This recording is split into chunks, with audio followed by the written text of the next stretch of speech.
সংস্কার ছাড়া এই বাংলাদেশের ভিতরে নির্বাচন হতে দেওয়া যায় না, হতে পারে না।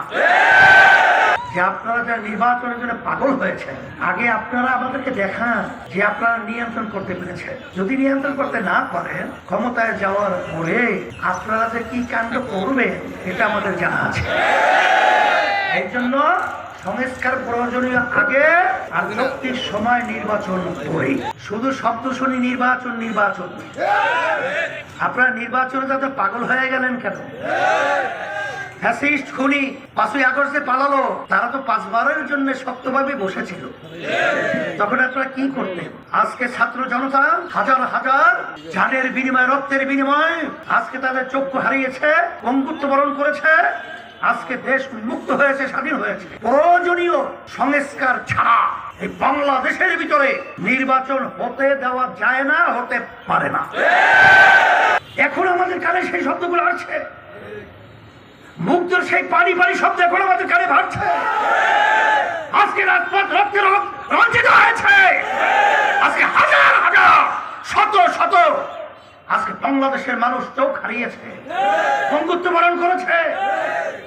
সেখানে আমরা দেখেছি ইসলামী আন্দোলন বাংলাদেশ এবং সহযোগী সংগঠনগুলো, তখন আমরা বাংলাদেশের নিরাপত্তা এবং সংখ্যালঘুদের জানমাল নিরাপত্তার জন্য আমরা সারা দেশে পাহারার দায়িত্ব পালন করেছি।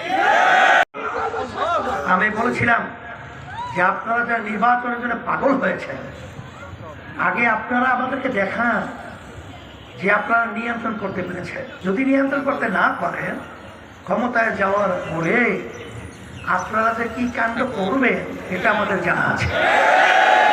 এই জন্য সংস্কার প্রয়োজনীয় আগে, আর যৌক্তিক সময় নির্বাচন করি। স্থানীয় নির্বাচন হবে আগে, জাতীয় নির্বাচন হবে পরে। সংগ্রামী সাথী বন্ধুগণ, এ পর্যায়ে বক্তব্য রাখবেন ইসলামী যুব আন্দোলন বাংলাদেশ। বিকল্প নাই। এই জন্য আমি বলবো আজকে শ্রমিক আন্দোলনের দাওয়াত গ্রামে গঞ্জে রাস্তায় উপস্থিত ইসলামী আন্দোলনের জেলা উপজেলা শ্রমিক আন্দোলনের উপরি পেয়েছে, কি বলেন ঠিক কিনা? এরপরে আমরা দেখেছি 10 বছর শাসন করেছে। আজকে মানুষের ধ্যান ধারণা, চিন্তা চেতনা, সংস্কৃতি, সভ্যতা সংগ্রাম করব, যুদ্ধ করব, অধিকার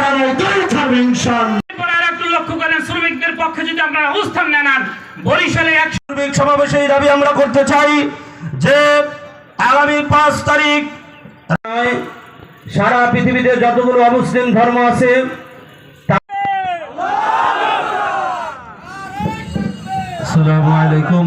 গ্রামগঞ্জে এইটা সুন্দরভাবে বুঝিয়ে দেব যে সরকারের দুর্বার আন্দোলন শুরু হবে। এই আন্দোলনের মুখে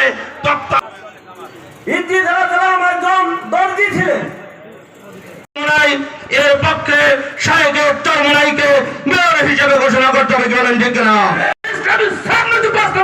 কাজ করে ঠিক